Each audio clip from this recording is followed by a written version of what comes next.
I have the best job in the world. I get to build things all day, I get to blow things up all day, and I get paid to do it. And I also babysit teenagers and force them to listen to me talk upon hours, but it's a good job, it's a good job. And the best part about my job is it is all your fault that I have it. That's right, it's all your fault that I have this job. At some point when you guys were 2 or 3, each of you put together probably a sentence along the lines of, interrogative, of why is the sky blue?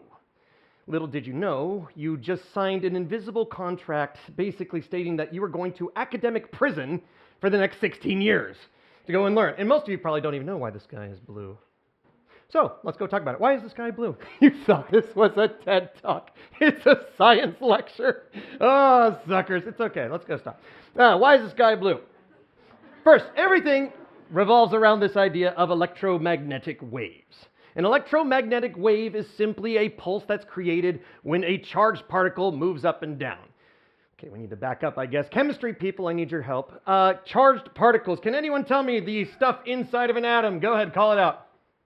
Electrons, yeah, and those negatively charged electrons. Positive protons, very good. Last one. Neutral neutrons. I love positive protons, neutral neutrons. And then negative, you lose the alliteration, it just loses all of it. There you go, there's our picture of the atom with the protons and neutrons in the middle and the electrons going around. And if you were from my science class, you know how much I hate that picture. Oh, so much better. But this one actually has labels, so we'll keep it on there. Every time these positively charged protons and these negatively charged electrons, every time they move, they wobble, they create a pulse. An electromagnetic wave. Don't worry, it looks super scary. All you need to know from it is every time that these things wiggle around, they make it really short wavelengths or really long wavelengths. But it just sends this invisible pulse going through outer space. When it enters our atmosphere, we can actually visibly see some of these things. This is all the electromagnetic spectrum. Most of these waves you can't see. Radio waves, microwaves, infrared, ultraviolet, X-rays, gamma rays. You've heard these words and you just didn't know that most of these things are just made by an electron going meh, up and down. And that's it. And the pace at which it goes meh is where we get all these different classifications. Radio waves. We don't see them, we don't feel them. How do we know that they exist? You turn on your radio, thank you. You turn on your radio, you can hear it somehow. Microwave, put food in box make food hot. How does it work? Well, we just get electrons to jump and they create microwaves. Microwaves spin the water molecules, and the water molecules gain energy, and that energy is in the form of heat. Heats up food. You guys learn a lot from this. Infrared, ultraviolet, X-rays, gamma waves, these are all just waves from getting the electron to bounce up and down. But right here in the middle is where I want to draw your attention. Visible light. These are the only waves we can detect. We detect it with our eyes. In your eyes, oh, biology. In your eyes, you've got rods and cones. Oh, please, no more about rods and cones. In your eyes, rods and cones. The back in your retina, the inner lining of your eye, you have these special cells called rods and cones. Rods for the intensity of light, cones for color. And what you notice is the color of your cones, red, green, blue. This is what your cones most take in, these wavelengths of light. What happens when you mix red, green, and blue together? What do you get? Anyone know? Look up to the lights. White light, yeah. Every time we get this, we can see everything in the spectrum because what's produced is white light from our yellow dwarf star. Worst name ever. Yellow dwarf makes white light. Sure, why not? We break it down. These cones take those wavelengths and split them up, and when our brain gets an electrical signal to interpret that as color. Now, what does this all have to do towards why the sky is blue? Well, now you know how we understand color, how these waves affect it. Let's go into the basics. Aerospace. Now we're talking. The air. Can anyone tell me the most common molecule, element that we will find in our atmosphere? Yeah, you would think it would be oxygen because we're taking in a lot of it. Oxygen's only 21%. Every time you take in a breath, you're really not breathing all that much oxygen. What is it? I think I heard somebody say it. Nitrogen. Very good. Nitrogen is the most common, 78%. Oh, but there's plenty of oxygen, 21% roughly of oxygen in the air. Take a deep breath. You are using the oxygen, but most of what you breathe in to your lungs is mostly nitrogen. You just don't use it. And then the rest of it's made of things like argon, methane, carbon dioxide, water vapor, blah, blah, blah. All I care about is the fact that your atmosphere is mostly nitrogen and oxygen. It's the key to why the sky is blue. The key to why the sky is blue is, if you remember from chemistry days, there's energy levels. Don't freak out, don't freak out. You will not be tested on this. You're going to get these electrons to absorb these electromagnetic waves. Remember, these waves, they don't affect you, but they do affect charged particles, like electrons. So, if they get a wave, they get the wave and they absorb the wave, and maybe they'll spit it back up, but it's going to make them jump up higher and come back down. They jump up higher, they come back down. Jump up higher, come back down. What did they just produce? More waves. Every time the nitrogen absorbs blue light, it jumps up, it jumps back down, and it spits out more blue light. What's special about oxygen and nitrogen don't just take the wave and then pass it on to the other side. They'll take in the wave and they might spit it out that way, or that way, or that way, or that way, or that way, that way. It's called this Rayleigh scattering, named after Lord Rayleigh. Oh, that's a cool thing. I want a title like that. It takes in the blue. So our yellow dwarf star, sending out white light, hits our atmosphere, and then our nitrogen and oxygen atoms take them in, wobble, and send out blue light in a different direction. And if it sends it out in different directions, what do you think that blue light is going to hit next? More what? More nitrogen. Your atmosphere is full of it. As soon as that one spits it out, it hits another nitrogen, makes that one wobble, which sends it out to another direction, makes that one wobble. And you just keep this wobbling action. You get all these blue wavelengths to scatter all across. And eventually, that blue light might make its way down to your eyes. It's almost as if when we look up to the sky, we see the sky is glowing blue.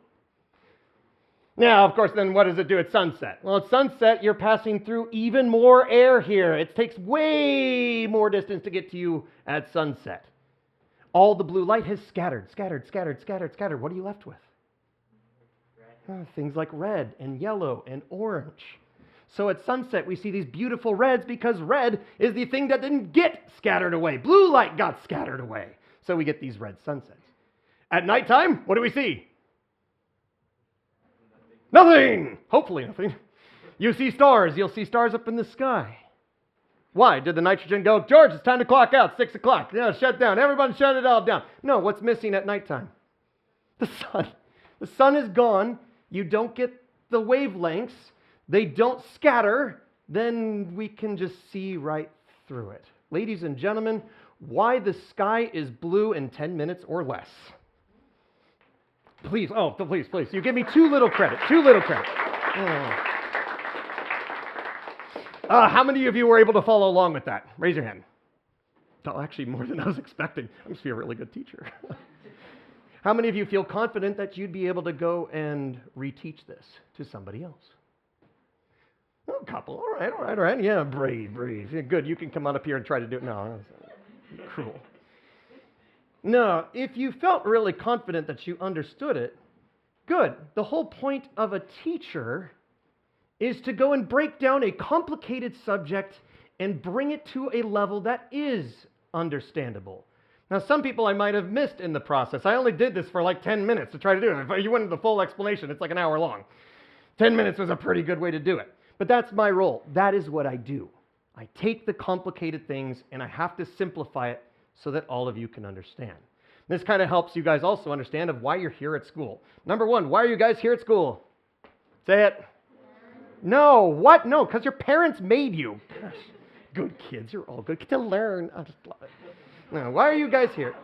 You guys are all here at school for one main reason, to gain an understanding of the world that we live in. Number one, historically, how did we get here? Scientifically, how and why does everything work? And philosophically, why? Everything.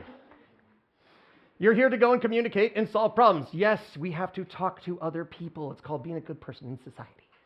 And solve problems. It's not just math problems, just problems in your life. And the way that we go and do that is to probably relearn a lot of the things that we've learned over time. How many times have you guys taken algebra? There's algebra 1, algebra 2, pre-calculus. You take algebra 3 times and you probably don't even realize it. Algebra, you learn something like the quadratic formula, and all of you go, good, I can't wait to use the quadratic formula in my everyday life. You probably might never use the quadratic formula in your everyday life. But as you're learning these things, you're learning them in such a way that you know how to solve these problems when they arise. You know that there's an answer. You go, I remember seeing this at some point, and if you have to go back, you relearn it that much faster. My father's a software engineer. He has to write software for heart surgery company. It's like, I don't remember anything about the heart. He has to relearn it. Nothing is that simple. So, if you were interested in actually becoming a teacher and punishing students, living off their tears, my journey all began with the Explorer test. You guys have something similar called the ACT. No groans, really? I would have thought, oh, ACT. The ACT, the reason you guys take it is it's supposed to tell you what are you good at, what are you not so good at, what are some future careers. The Explorer test, your parents might remember this one, the Explorer test was doing the same thing. And so when I took the Explorer test millions of years ago, it told me my number one job was probably to be a hostess or a waitress. May have bubbled in the F instead of the M. Thought the F was for fantastic. Anyway, on there was, though, math teacher. One of the things on there it said was probably a good career as math teacher. That doesn't mean that I was going to be a math teacher, because there's other options in there too, and a lot of them were all science or engineering related. But again, that didn't make my future. Your future isn't decided by a test. You guys could do whatever you want. Well, most whatever you want. Some of you are coming up on your senior year. Some of you have to go and choose a major. Seniors, are there any seniors in here who have already chosen their major? A couple. All right. For those of you who do not know what a major is, it's a major pain. You have to go and figure out what you want to do and what you're going to study in college. And you have to kind of fixate on it, and you take classes related to it. Like, oh, yeah, mathematics. And, oh, yeah, education. And, there's engineering. Here we go. Engineering, good. Major in engineering. Those aren't the only majors out there, though. These are just 15 common ones. There's a couple of them that are more specific, like we could have gone into majors like viticulture and enology, learn how grapes grow and how to make wine. I know, parents, big mistake. We've made a total mistake. Missed out on that one. Majors like puppetry and costumes. Nobody would have predicted Star Wars was making the comeback that it was. This is my favorite major I came across. It's the major of foresight. In hindsight, it was a good thing I didn't major in this because I didn't even see it coming. Lots of things to go and do. So, what did I do as a senior in high school? I went to the wisest, most intellectual person I knew at the time. I asked Google. I said, Google, what's the most hireable major out there? And Google responded with mathematics. Now, it might be different. So don't just take my word for mathematics, because things change over time. This was, again, billions of years ago when I was getting my Triceratops license. You guys can go and do the same. If you're not sure what to do, go ask. Go see what's good. What are you good at? And make those things kind of tie together. Once I got into college, though, this is when I actually knew I wanted to do teaching. I was in a physics class. I'd already taken physics in high school. And the physics teacher didn't show up for 15 minutes. Guys, rule of thumb, if the teacher doesn't show up in college, 15 minutes, you're out of there. You can leave. Not for high school. You guys have to wait. I will be there eventually. But for this physics class, he didn't show up, so what did I do? I could have left, or I took a page out of the movie. I took a page out of the movie. Catch me if you can.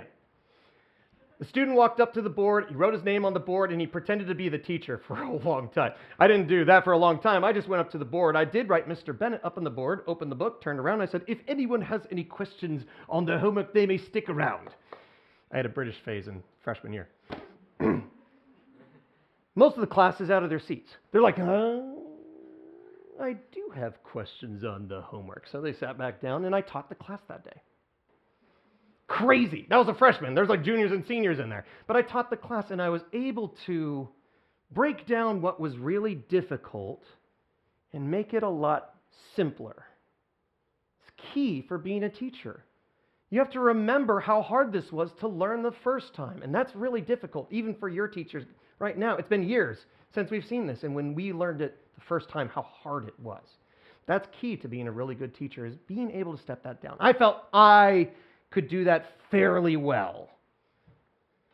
But there are a couple of qualifications if you do want to go into teaching, especially math, science, engineering. If you want to do that, there are a couple of qualifications. Number one, qualification. At the very worst, you are a nerd. At the very best, you are a geek. And if you don't know the difference between a nerd and a geek, I have a Venn diagram to show you the two things. There. Okay.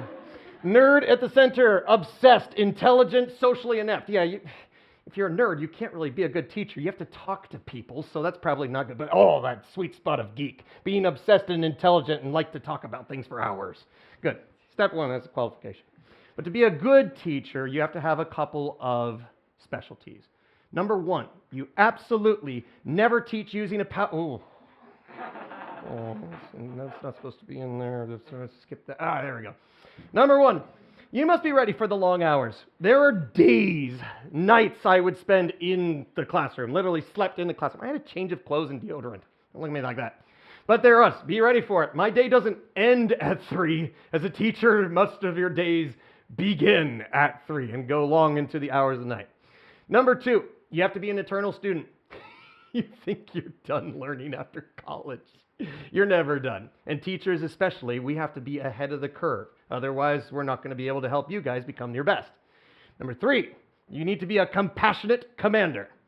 You have to have empathy and be able to be patient and kind to your students. You have to actually like people.